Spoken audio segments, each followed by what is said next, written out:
Shalom, kita bersyukur pada saat ini kita kembali belajar firman Tuhan dengan tema keunggulan Tuhan Yesus atas agama-agama. Mari kita berdoa. Mohon Roh Kudus urapi hamba-Mu, sensor tutur kata dan sikap hamba-Mu, layakkan nama-Mu menjadi juru bicara, dan setiap kami yang mendengar dan menontonnya, kami semua dibimbing oleh Roh kebenaran, yaitu Roh Kudus. Berbicara kepada kami lewat lidah hamba-Mu dalam nama Tuhan Yesus. Amin. Keunggulan Tuhan Yesus atas agama-agama. Nah, sebelum Tuhan Yesus lahir 2000 tahun yang lalu, sudah ada agama-agama yang besar pada waktu itu. Taoism, Confucianism, ya, di Cina, di India, di tempat-tempat yang lain. Buddhism di daerah Nepal, ya. Kemudian Zoroastrianism dari Persia, Judaism dan lain-lain. Sudah ada agama-agama besar, ya, sebelum Yesus lahir. Lalu pertanyaannya, mengapa Yesus perlu datang juga? Kan sudah ada agama-agama besar. Mengapa Tuhan Yesus perlu datang juga? Karena ini jawaban yang penting. Karena Yesus bisa melakukan hal-hal yang tidak bisa dilakukan oleh agama-agama dan para tokohnya. Ini jawaban yang penting. Karena Tuhan Yesus bisa melakukan hal-hal yang tidak bisa dilakukan oleh agama-agama dan para tokohnya.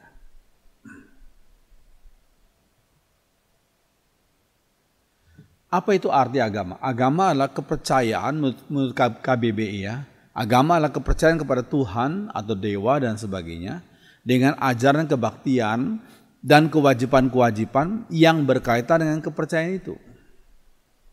Ya, kepercayaan kepada Tuhan atau dewa dan sebagainya dengan ajaran kebaktian dan kewajiban-kewajiban yang berkaitan dengan kepercayaan itu. Nah, jadi agama terdiri dari dua aspek besar. Dua aspek besar, yang pertama aspek vertikal, ritual kepada yang dianggap sebagai Tuhan. Ya. Lalu yang kedua adalah aspek horizontal, etika hidup dan moralitas. Ya, etika hidup dan moralitas. Ya.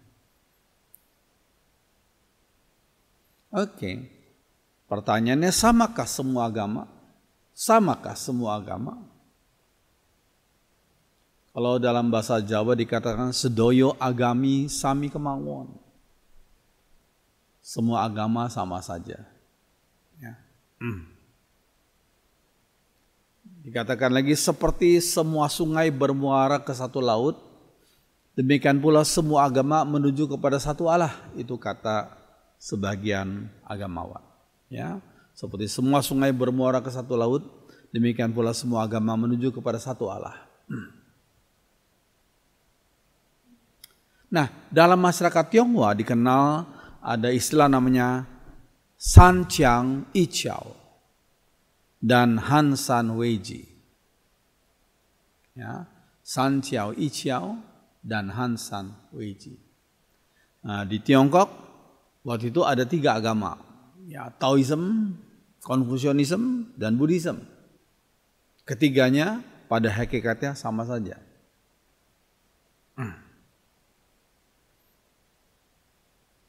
Oke. Nah, pendapat yang mencampur baurkan beberapa agama menjadi satu itu disebut sinkretisme.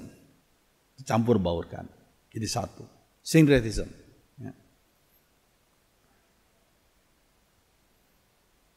Ya. Bandingkan misalnya agama plus dinamisme dan animisme. Itu terjadi pada sebagian masyarakat kita, ya. Ya, dicampurkan antara agama plus dinamisme dan animisme.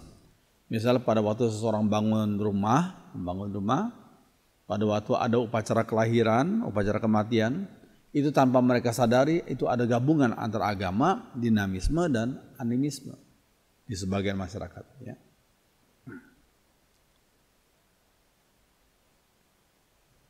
Ya, kita perlu sadari memang ada kemiripan. Memang ada kemiripan di antara agama-agama. Misalnya Pertama, semua agama mengakui semua manusia berdosa itu. Itu kemiripan pertama. Semua agama mengakui semua manusia berdosa. Ya.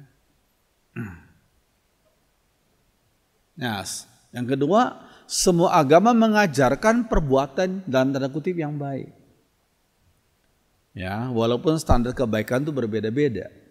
Ya, tapi semua agama mengajarkan perbuatan dalam tanda kutip yang baik. Ya. Ya, misalnya contoh.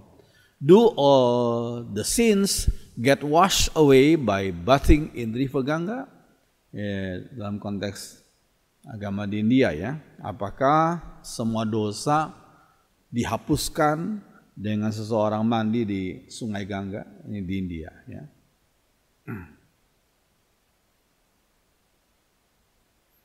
Oke. Semakin seseorang belajar sesuatu, ini prinsip yang penting. Ya. Semakin seseorang belajar sesuatu, semakin ia tahu dan peka perbedaan bukan persamaan. Kalau orang berkata semua sama, berarti mungkin orang itu belum belajar sungguh, hanya di kulitnya saja. Tapi kalau semakin seorang belajar sesuatu, semakin ia tahu dan peka akan perbedaan dan bukan persamaan. Ini penting sekali. Ini prinsip yang berlaku umum ya dalam semua bidang.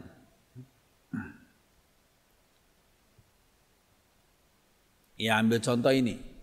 Ini namanya krokodil. Ya. Nah, ini berikutnya ada namanya alligator. Ya, orang awam bilang krokodil ya sama dengan alligator.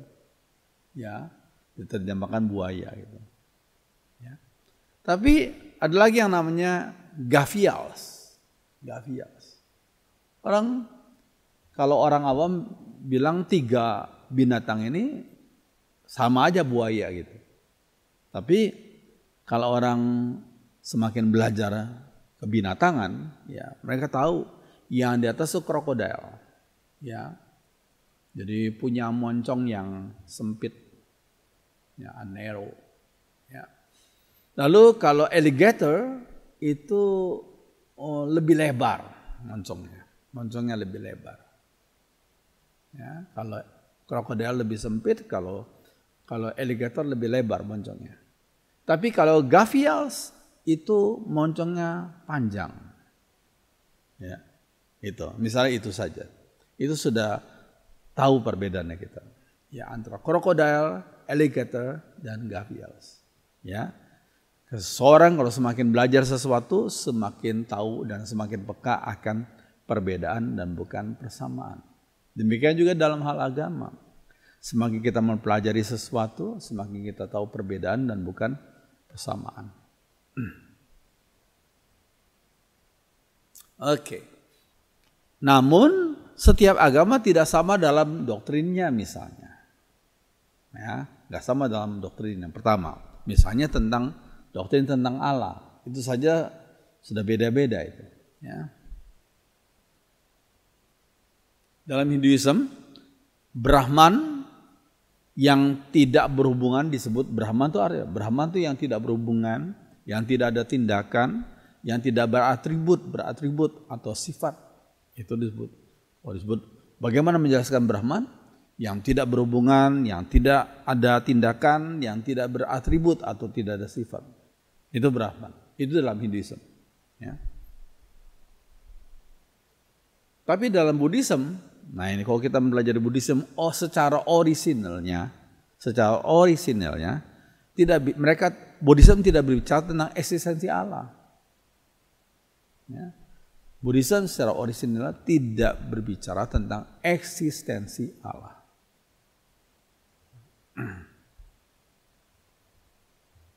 Ya. Nah, yang kedua apa? Tentang surga. Dalam Buddhism, mereka menyebut nirwana.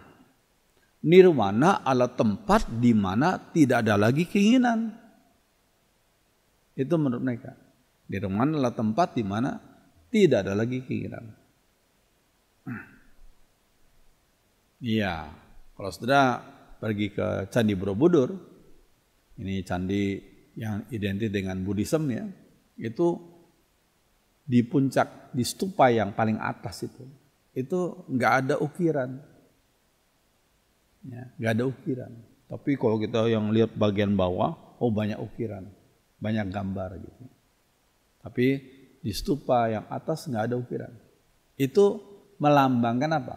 Melambangkan memang paling atas nirwana, nggak ada lagi keinginan, nggak ada lagi keinginan. Ya. Di stupa yang tertinggi tidak ada lagi ukiran atau gambar. Penting. Ya. Itu filsafatnya mereka. Ya kalau kita lihat, ya ini para biku ini memang mereka sengaja tidak pakai baju, ya kayak gitu aja, hanya kain yang di seperti ini saja. Ya. Itu ada semacam filsafat, ya. Ada filsafat. Bagi mereka yang membuat manusia susah adalah karena manusia punya keinginan sih. Coba kalau hidup kita nggak ada keinginan, itu kata mereka.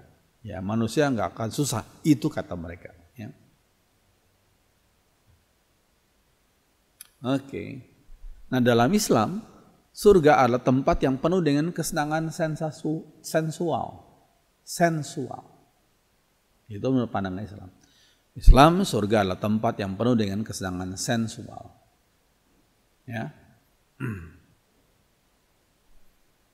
Nah, dalam Kristen, surga adalah tempat di mana Tuhan berada.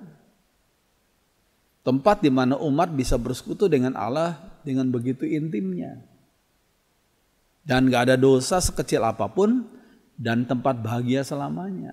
Itu menurut pandangan Kristen. Gak ada dosa sekecil apapun yang masuk ke surga. Itu menurut pandangan Kristen. Oke. Nah, konsep moral. Dalam Hinduism dan Buddhism, hukum moral berasal dari hukum karma yang berlaku terpisah dari Allah. Hukum karma itu berlaku terpisah dari Allah. Iya. Dalam Kristen, moralitas Kristen meneladani moralitas Tuhan Yesus. Ini penting. Moralitas Kristen meneladani moralitas Tuhan Yesus. Apa saja yang Tuhan lakukan, prinsipnya kita ikuti.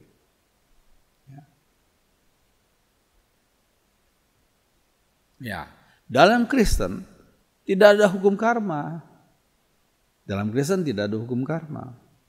Sebab kalau seorang bicara soal karma, itu tidak bisa dilepaskan dengan konsep mereka akan reinkarnasi. Reinkarnasi. Ya. Dalam Kristen nggak ada reinkarnasi. Inkarnasi ada, yaitu Tuhan Yesus. Dari firman menjadi daging. Ya. Yohanes 1 ayat 14. Tapi reinkarnasi enggak. Kalau seseorang meninggal, ya sudah, selesai. Rohnya kembali kepada Tuhan kalau percaya pada Tuhan. Kalau tidak ya rohnya akan ada di neraka. Tubuhnya kalau dibakar ya kembali debu. Tapi kalau dikubur ya menjadi tanah lagi. Gitu. Nanti satu kali Tuhan Yesus datang, ada kebangkitan. Rohnya menyatu lagi dengan tubuh yang kalau orang itu percaya Yesus diberikan tubuh kemuliaan. Tubuh yang sempurna. Nah ini penting. Dalam Kristen tidak ada hukum karma. Ya, karena karma selalu berkaitan dengan reinkarnasi. Tapi orang Kristen percaya adanya hukum tabur tuai. Hukum tabur tuai tidak sama dengan reinkarnasi. Ya, Galatia 6 ayat 7. Jangan sesat. Allah tidak membiarkan dirinya dipermainkan. Karena apa yang ditabur orang, itu juga yang akan dituainya. Hukum tabur tuai. Galatia 6 ayat 7.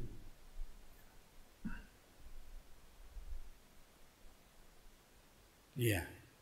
Nah, yang keempat, agama-agama tidak sama tujuannya. Tidak sama tujuannya. Dalam Buddhism, tujuan hidup adalah punahnya keinginan. Punahnya keinginan. Itu tujuan hidup. Bab keinginan itulah yang membuat manusia menderita katanya. Kalau manusia mau bahagia, ya nggak ada keinginan.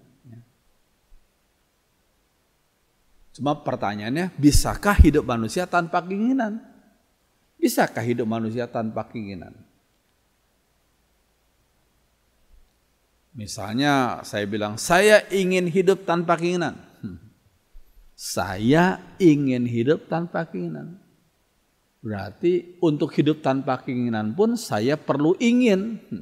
Berarti kalau dikatakan tujuan hidup manusia adalah punahnya keinginan, bagaimana dengan saya ingin hidup tanpa keinginan? Nah, itu satu hal yang menjadi paradoks.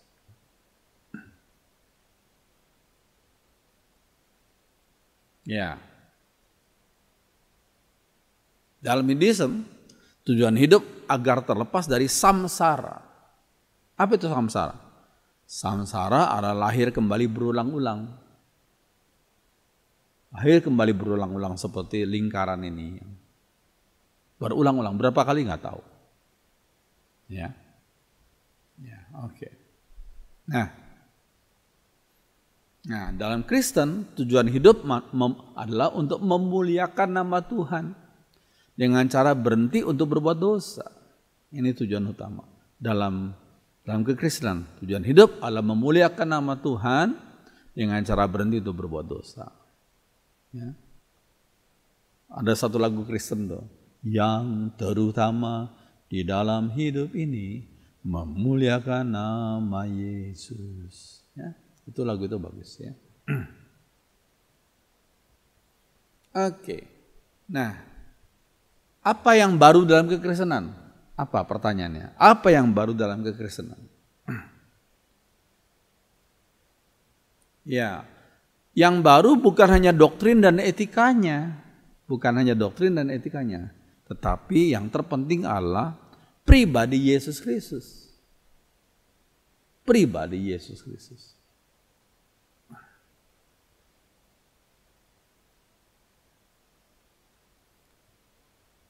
Beliau adalah Tuhan dan Juru Selamat, bukan sekedar pendiri agama. Ini penting. Ini sama sekali tidak ada dalam agama yang lain. Ya. Karena pribadi Yesus Kristus sangat-sangat unik, berbeda dengan yang lain. Beliau adalah Tuhan dan Juru Selamat. Bukan sekedar pendiri agama, bukan sekedar filsuf, bukan sebagai tokoh moral, tetapi Tuhan dan Juru Selamat. Itulah Tuhan Yesus Kristus. Ya. Oke. Sekarang pertanyaan lagi. Mengapa orang Kristen mengklaim Kristus sebagai satu-satunya jalan keselamatan? Mengapa sih? Seperti sombong begitu ya. Mengapa orang Kristen mengklaim Kristus sebagai satu-satunya jalan keselamatan? Mengapa?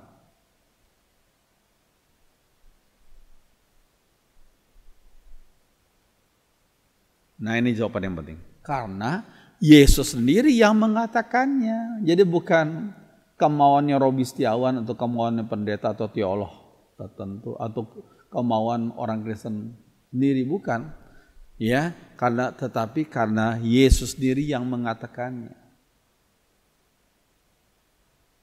Ya, lihat Yohanes 14 ayat 6. Kata Yesus kepadanya, "Akulah jalan dan kebenaran dan hidup."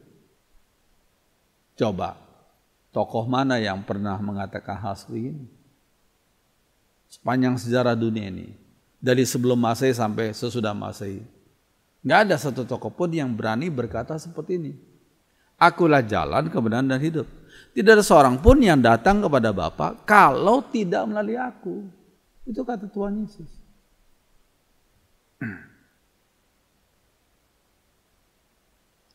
Nah, klaim Yesus itu sangat-sangat berani.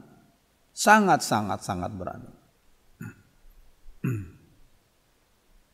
Ya, pertanyaannya, apakah Yesus pendusta besar atau suka berhalusinasi? Wow, gitu ya.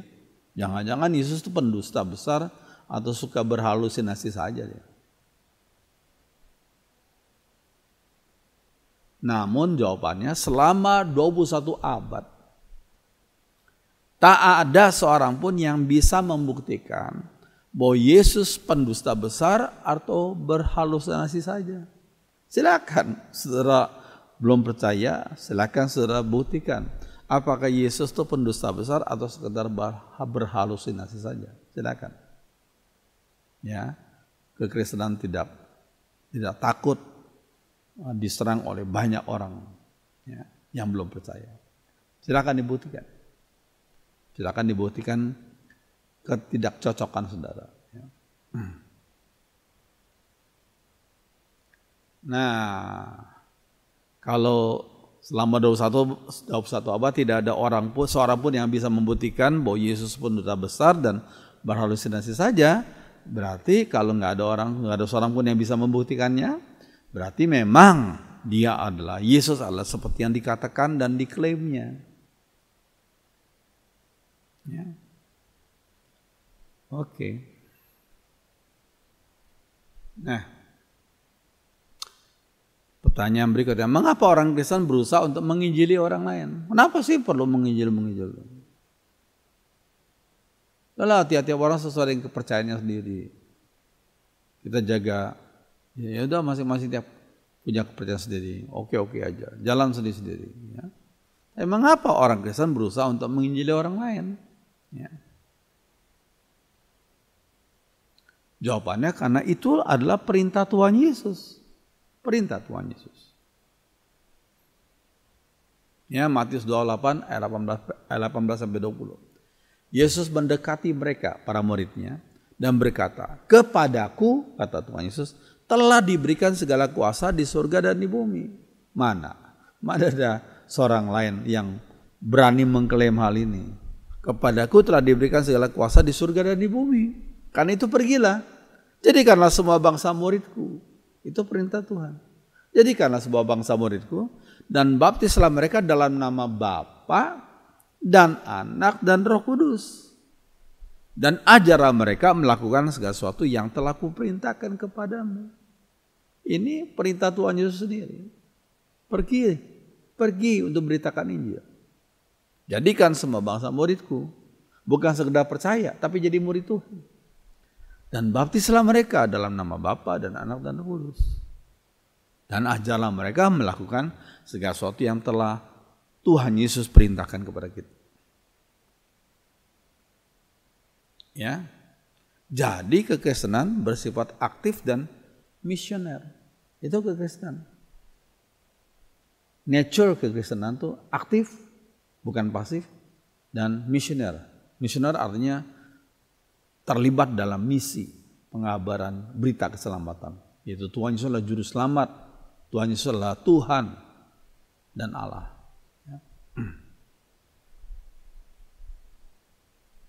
Di luar Yesus, manusia binasa dalam dosa. Itu yang jelas sekali. Di luar Yesus, manusia binasa dalam dosa. Oke. Nah, sikap orang Kristen terhadap umat agama lainnya bagaimana? Apakah kita jadi sombong gitu? Saya pikir nggak boleh sombong, sama sekali tidak boleh sombong. Tidak boleh menghina. Tidak boleh mencemooh orang dari agama lain. Lalu bagaimana sikap orang Kristen terhadap umat agama lainnya?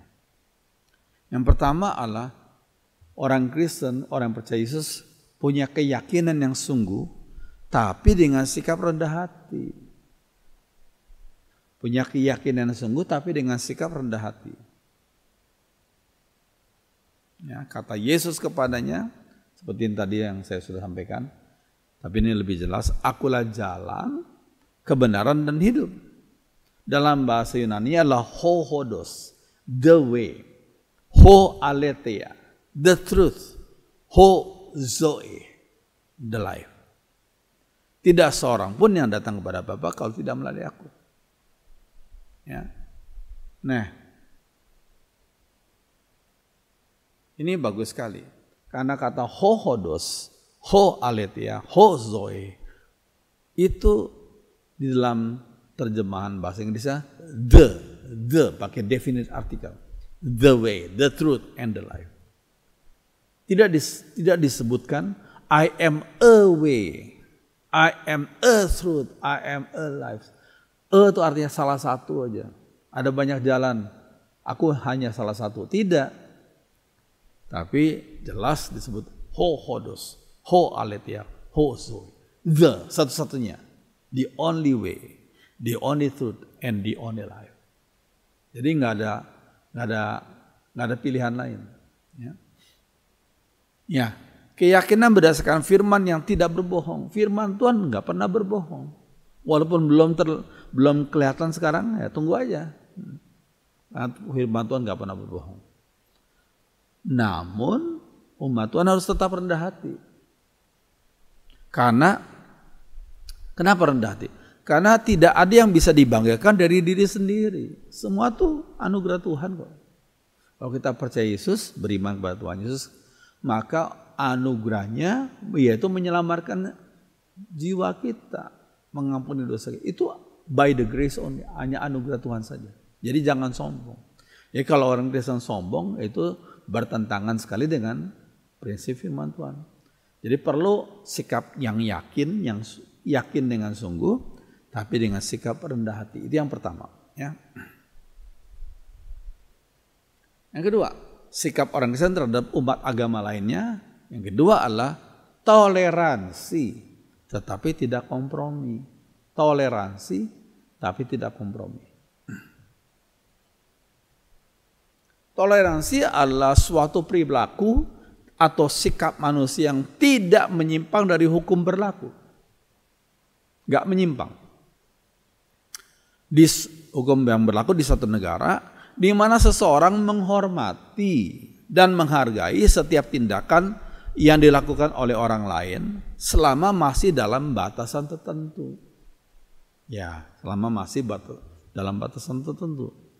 Yang tentunya batasan tertentu yang tidak bertentangan dengan prinsip firman Tuhan. Ya. Itu toleransi. Toleransi itu didasarkan pada kebenaran. Toleransi itu didasarkan pada kebenaran. Ya.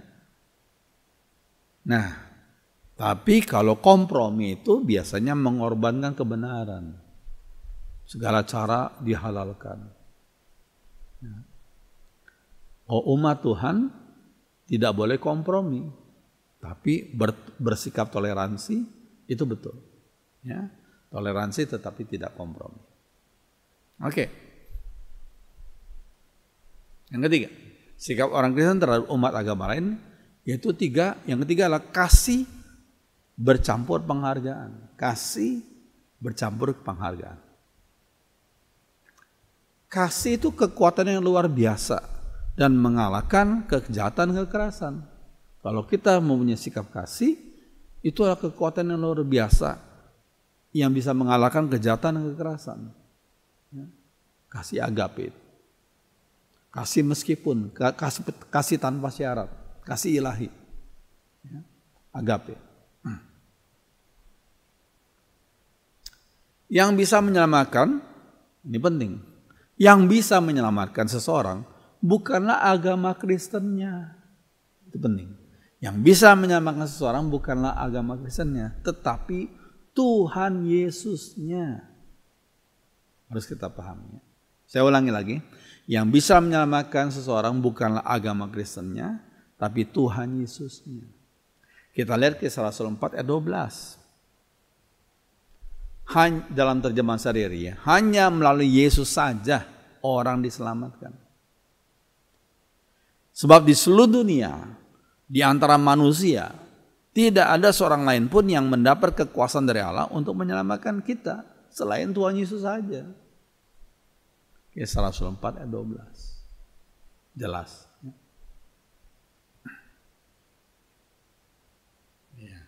Biarlah pembahasan kita yang singkat nih boleh membimbing kita, menguatkan iman kita, dan mengarahkan hidup kita agar sesuai dengan kehendak Tuhan. Mari kita berdoa. Ya Roh Kudus, apa yang hamba-Mu sudah sampaikan, Tuhan meteraikan dalam hati kami. Roh Kudus bimbing kami agar hidup kami sesuai dengan kehendak Tuhan. Dan tolong umat-Mu agar tetap punya iman yang kuat di dalam Tuhan Yesus. Dan bagi orang yang belum percaya Yesus, bimbing kami oleh Roh Kudus bimbing kami dalam kebenaran. Ya, supaya kami dibimbing kepada jalan kebenaran dan hidup itu, yaitu Tuhan Yesus. Terima kasih. Dengarkan doa kami dalam nama Tuhan Yesus. Amin.